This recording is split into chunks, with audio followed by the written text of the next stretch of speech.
My name's Casey, a middle school science teacher from Pennsylvania. 10 years ago, in the summer of 2015, I went on an adventure with 3 old friends, Jack, Sarah, and Luke, that I'll never forget. There was this abandoned amusement park just outside town, shuttered since the 70s. Word was a kid got stuck in one of the rides and, well, the story ended there. Or so we thought. It was just a local legend, a ghost story kids told around campfires. The 4 of us, young and reckless, figured what better way to spice up our summer than to sneak in at night and chase a thrill. We got there at dusk. The sky was heavy, gray, like the clouds were crouching over the earth. The park was hidden behind a rusted, sagging chain-link fence, like some sleeping giant no one dared wake. Weeds sprouted through cracks in the asphalt, and the faded entrance sign, once bright and welcoming, was now just a mess of broken, illegible letters. Jack, with his usual cocky bravado, cut through the fence with a pair of garden shears. Sarah, always the cautious one, hung back, fidgeting with her nails. Luke, quiet and pensive, lit the way with a small flashlight. Me, I just wanted a story to brag about later. We slipped inside. The silence was unnatural, like sound got trapped in the air and couldn't escape. The stench of rust and rotting wood clung to everything. The rides loomed like skeletal giants in the dark. A broken slide, a bumper car with its wheels sunk into the ground, and at the center of it all, the Ferris wheel. A massive, rusted relic, its dangling seats frozen in time. The paint had chipped away, but you could tell it used to be red and yellow. Its beams were crumbling to dust, yet it still stood, like a ruined king. In a burst of youthful stupidity, I said, "Let's climb it. You can see the whole park from up there." Jack laughed and said, "You're nuts, but I'm in." Sarah frowned, but didn't say anything. Luke just shrugged and aimed his flashlight at the Ferris wheel's ladder. The metal rungs were slick with rust and grime. When I grabbed the first one, its coldness seemed to sink into my bones. Climbing was tough. The rungs were slippery, and every step groaned with a metallic creak, like the Ferris wheel was complaining under our weight. Jack and Sarah made it about a third of the way before Sarah stopped. I can't. This place feels wrong." Her voice trembled, like she'd sensed something we hadn't yet. Jack tried to joke, but even he wasn't laughing anymore. Luke just looked at me and said, "You sure you want to keep going?" Me, with my dumb pride, said, "I'm not turning back now." So I went alone. When I reached the top, I sat on one of the dangling seats. It swayed under my weight, its chains letting out a mournful, bell-like clang. From up there, the park looked like a mechanical graveyard. The faint moonlight cast eerie shadows across the rusted beams and overgrown grass. I pulled out my camera, snapped a selfie, chuckling to myself about the epic story I'd tell. Then, the Ferris wheel jolted. Not a small shudder, a real lurch, like something had slammed into it from below. My heart leapt into my throat. "Casey, get down!" Sarah's voice, sharp and laced with panic. I looked down. All 3 of them were standing below, but they looked like they were ready to bolt. Jack had his hand cupped around his mouth, shouting, "Hurry up, damn it." Luke was swinging his flashlight wildly, like he was searching for something. Sarah was practically sobbing, her arms wrapped tight around herself, her eyes wide and brimming with terror, like a deer staring down a predator. "I'm coming," I yelled, but my voice seemed to dissolve into the air. I stepped onto the first rung, and that's when a grating, metallic screech, like the scream of rusted iron, erupted from beneath the Ferris wheel. Something was scraping the beams, something heavy, something alive. My legs locked up. My heart pounded, so hard I thought my ribs would crack. I glanced back at the darkness below. Shadows were moving, not like tricks of the light, but like something slinking between the beams. A cold, damp breeze brushed the back of my neck, but there wasn't a hint of wind in the air. I felt it, a presence, right behind me. Not a sound, not a breath, just a weight that seemed to bend the space around it. The Ferris wheel lurched again, harder this time, like something had thrown its full force against the central column. The rung I was standing on quaked, and I dropped to my knees, slamming into the metal. My camera slipped from my hand, its shattering crash echoing like a gunshot in the silence. Sarah screamed, a choked, broken sound that seemed ripped from her throat. Jack finally found his voice, but all he managed was one word: run. But my legs felt glued to the ladder. I turned, looked up at the top of the Ferris wheel. For a split second, in the dim moonlight, I saw something. Not clear, not distinct, just a black shape, like a stain that had grown out of the rusted seats. Its eyes, if they were eyes, had a sickly, yellow glow, like a dying lantern flickering out. It was staring at me, not with anger or curiosity, but with a coldness that said, "You don't belong here." I don't know how, but my legs started moving. I scrambled down the ladder, 2 rungs at a time, every second expecting something to lunge at me from behind. The clang of metal and the creak of beams chased me like a predator. When I hit the ground, Jack grabbed me, his hands shaking so bad I thought he'd crush my arm. Sarah was crying, her knees buckling, and Luke was practically dragging her toward the fence. None of us spoke. We just ran, scrambling under the fence, piling into the car. Even after we locked the doors and floored it, I could still feel that thing watching us. That night, no one said a word. Even later, back home, we never talked about it. It was like we were all afraid that mentioning it would summon it back. My camera was gone, but even if it wasn't, I wouldn't want anything from that place. Now, 10 years later, I still dream about it.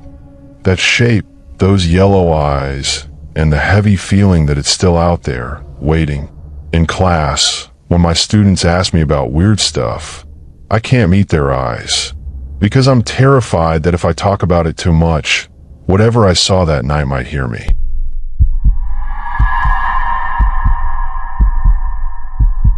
I'm Mara, 27, a graphic designer. 2 years ago, I was living in this old apartment in New York's Lower East Side. The building was like something pulled out of a forgotten era. Chipped wooden windows with peeling paint, stairwells that reeked of damp wood, and walls that seemed to swallow every sound like they were breathing. My place was on the 3rd floor, right across from another building whose windows stared back at me like unblinking eyes. It was a chilly fall night, around 1:40 a.m. I was sprawled on my couch, laptop on my thighs, grinding through final edits on a project for a picky client. The window to my left was cracked open, letting in that crisp autumn air I loved. A soft breeze was blowing, but there was this weird sound mixed in. Not a whistle, not a howl, more like something wet dragging across glass. A soft, sucking noise. I figured maybe rain-soaked leaves were brushing against the pane, but a heavy feeling in my gut made me look up. The window across the way, in the building opposite mine, was open. Apartment 6B. The building manager had told me that place had been empty for months. 5, maybe 6. No lights, no furniture, no signs of life. Just a thick darkness that felt like it was hiding something. The grimy yellow curtains in 6B hung still, but in the middle of that blackness, there was a shadow. A solid, unmoving shape, like someone was standing behind the window. Not moving, not breathing, just watching. My heart started pounding. I told myself, "Mara, you're losing it. It's nothing." But I couldn't tear my eyes away. I grabbed my phone, turned on the flashlight, and aimed it at 6B. For a split second, the shadow bent. Not inward, not to the side. Outward, like it was leaning its head out of the window frame at an angle no human body could manage. Like a broken doll folded in half. My hand shook, the light jerked, and the shadow vanished. I yanked my curtains shut, heart hammering in my throat. I closed my laptop, but I couldn't shake the feeling. Then it started.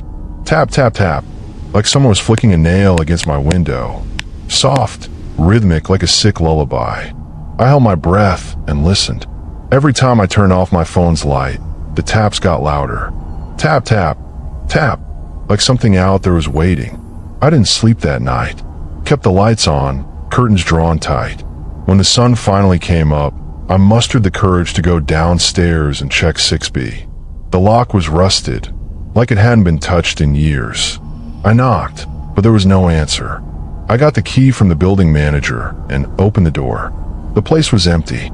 No furniture, no rug, not even a light bulb.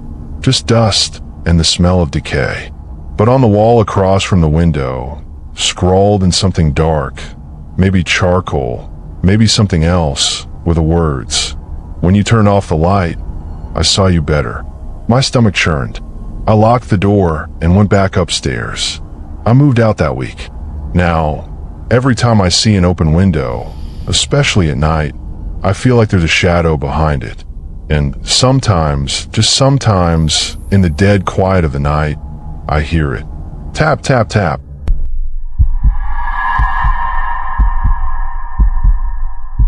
My name's Jonas. I'm 32, and I work as a barman at a small cafe tucked into a narrow alley in Reykjavik. In the winter, this city drowns in darkness. Some days, we get 20 hours of night, the kind of endless black that presses against your skull and makes you hear things you wish you could unhear. The cafe's my refuge, a warm glow of wood and amber light against the cold. But even here, there's a corner that feels wrong. We have an old closet in the back, a cramped, musty space for coats, lost umbrellas, and whatever else customers leave behind. It's a relic from when the building was something else. A butcher shop, maybe, or a tailor's. The wood is warped, the hinges grown like they're in pain, and the single bulb inside burned out years ago. Nobody's bothered to fix it, so we keep a cheap handheld flashlight on a nail inside. Most nights, I avoid that closet.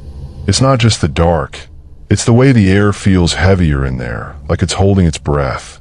It was a Tuesday, close to 3 a.m., the tail end of a brutal shift. The cafe was empty, the last patrons long gone, their laughter swallowed by the howling wind outside.